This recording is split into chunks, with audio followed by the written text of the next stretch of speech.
Hello मेरे प्यारे छात्रों, कैसे हो आप लोग। आई होप आप लोग अच्छे होंगे। पिछली कक्षाओं में जो हम लोगों ने परिमेय संख्याओं के बारे में पढ़ा था उसी को आज फिर कंटिन्यू करेंगे। आज हम लोग पढ़ेंगे कि परिमेय संख्याओं में से कौन सी परिमेय संख्या बड़ी है और कौन सी छोटी है। साथ में यह भी पढ़ेंगे कि परिमेय संख्याओं के बीच में कितनी संख्याएं हैं और उनको कैसे निकालेंगे। तो इन सारी चीजों को देखेंगे इस वीडियो में। हमारे पास में ये प्रश्न है कि परिमेय संख्याओं में से कौन सा बड़ा है। ये एक एग्जाम्पल के रूप में लिया गया है। तो 0 और 4/3। तो सबसे पहले देखते हैं कि ये संख्या रेखा है एक, ठीक है। तो संख्या रेखा पे क्या होता है, बीच में एक 0 होता है और जो राइट हैंड साइड होता है यानी दायां साइड, ठीक है, ये दायां और ये बायां, ठीक है, दायां और बायां। तो ये इधर का जो है सो पॉजिटिव होता है, धनात्मक परिमेय संख्या होता है। इधर धनात्मक परिमेय संख्या होता है और इधर ऋणात्मक परिमेय संख्या, ठीक है। तो देखो बच्चों, 0 के दाहिने तरफ हमेशा धनात्मक और इधर हमेशा ऋणात्मक परिमेय संख्या होगा। तो 0 बीच में है, तो 0 कहां है, यहां है। तो 4/3 किधर होगा, प्लस है यानी इधर कहीं होगा, तो 4/3 लिखेंगे। और अगर माइनस में होता यही 4/3 तो इधर आ जाता कहीं। तो अब ऐसे ही हम लोगों को पता चल गया कि 0 के दाहिने तरफ का पॉजिटिव होता है। तो यहां पर अगर हम लोग देखेंगे कि कौन सी संख्या बड़ी है, तो जो पॉजिटिव है वो संख्या बड़ी है, अर्थात 0 से बड़ा 4/3 होगा, ठीक है। अब दूसरे सवाल को देखते हैं। ये तो पहला सवाल था। अब दूसरा सवाल देखते हैं। दूसरा क्या कहता है कि -5/4 और 0। तो जाहिर सी बात है कि संख्या रेखा पर 0 के बाएं साइड कहीं -5/4 होगा और इधर प्लस होगा।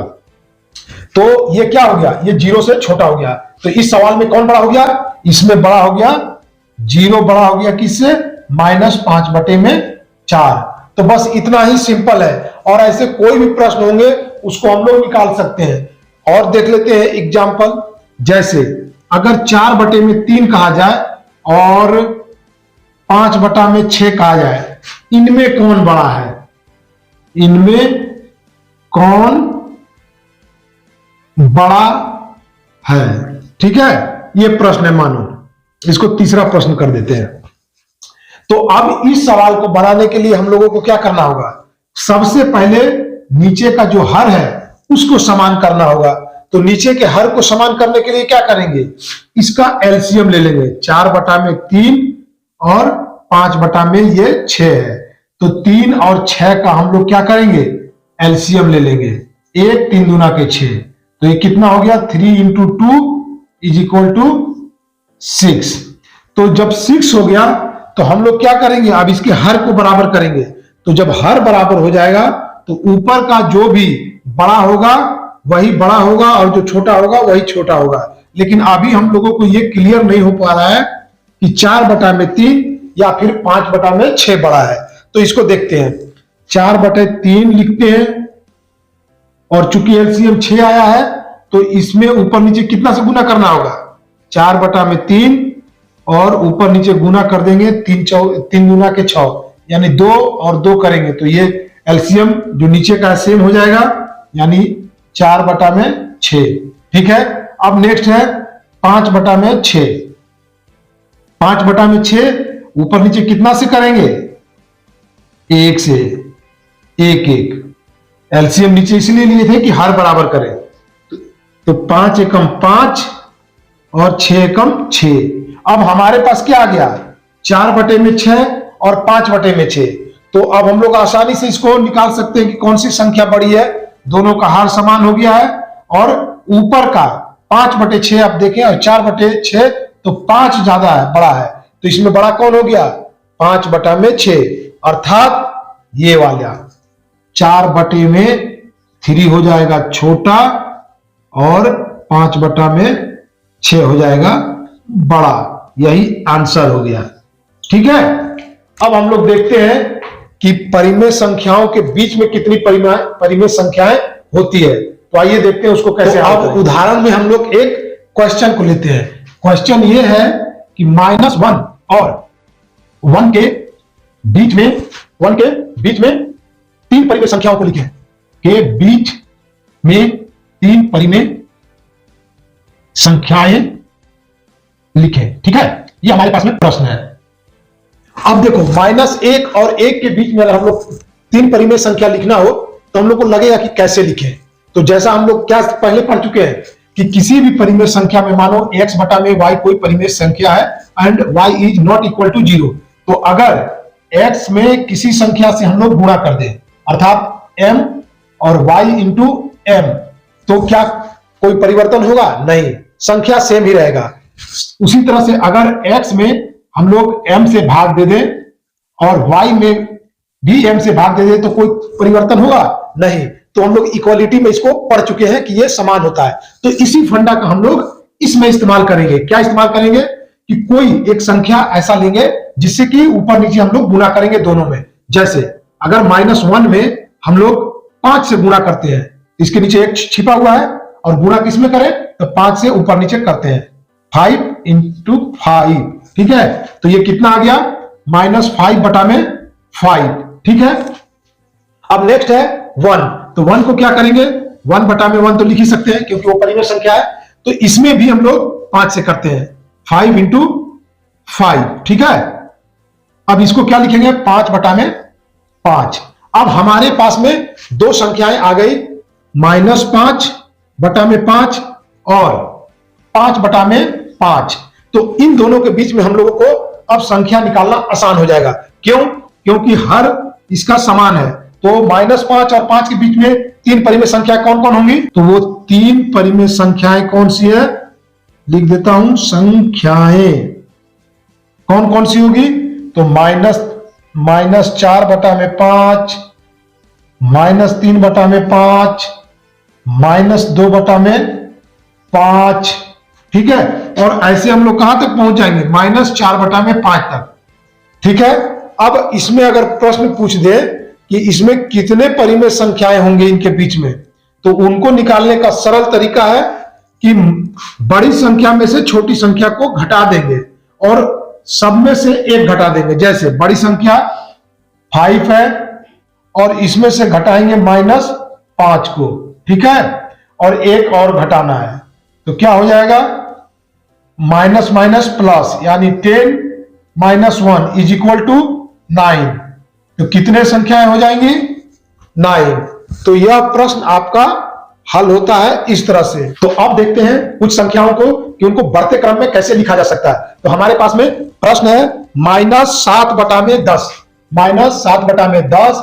नेक्स्ट है इसमें ही 5 बटा में -8 और 2 बटा में -3। यह प्रश्न है और इसको हम लोगों को लिखना है बढ़ते क्रम में। तो बढ़ते क्रम में इसको कैसे लिखेंगे?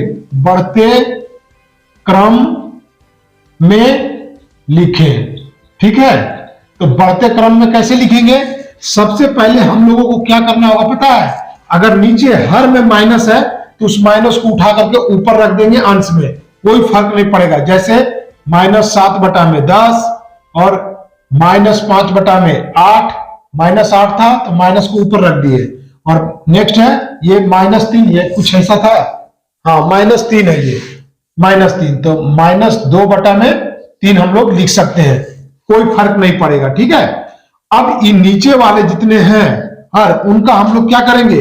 एलसीएम ले लेंगे। तो एलसीएम कितना होगा इसका? 10 बटा में 8 और 10, 8 और 3। तो इसको हम लोग एलसीएम लेंगे तो कितना से कटेगा ये? 2 से। तो 2 पंचे 10, 2 चौके 8 और 3 ज्यों का त्यों। अब ये नहीं कटेगा तो कितना हो गया? 5 दूना 10, 10 चौके 40 और 4 तिया 12, यानी 2 × 5 × 4 × 3 इज इक्वल टू 120। ठीक है, तो इसको रफ में करेंगे। ठीक है, अब हम लोग इसमें को देखते हैं कि बढ़ते क्रम में कैसे लिखेंगे। बहुत ही सिंपल है। सबसे पहले हम लोग हर को बराबर करेंगे। तो -7 बटा में 10, अब इसके ऊपर नीचे कितना से गुना कर देंगे? चूंकि 120 एलसीएम आ गया है तो 10 से भाग देंगे तो कितना हो जाएगा? 12। ठीक है, 12 × 84 -84 बटा में 120। अब नेक्स्ट है -5 बटा में 8। अब इसके ऊपर नीचे कितना से गुना करेंगे? 120 हमारा एलसीएम है, तो 8 से कितना से भाग देंगे?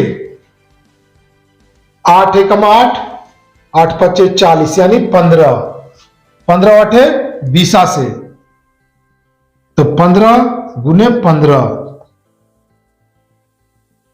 माइनस 75 बटा में 120। अब आते हैं नेक्स्ट माइनस 2 बटा में 3। इसमें ऊपर नीचे कितना से गुना करेंगे?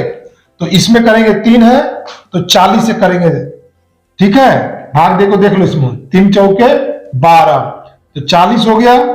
अब ये हो गया 4 दूना के 8 यानी माइनस 80 बटा में 4 तिहाई 12, 120। अब हमारे पास क्या हुआ? सबका हर समान हो गया। और जैसा कि हम लोग जानते हैं कि जब हर समान हो तो ऊपर वाले को देखते हैं, तो -84, -75 और -80, तो हमको इसको बढ़ते क्रम में लिखना है, अर्थात सबसे पहले छोटे वाले को लिखा है। तो इसमें सबसे छोटी संख्या पहले कौन सी हो जाएगी? जो सबसे बड़ी माइनस में दिखेगी, अर्थात -84 बटा में 120, ये सबसे छोटी संख्या हो जाएगी। अब इससे बड़ी संख्या कौन हो जाएगी?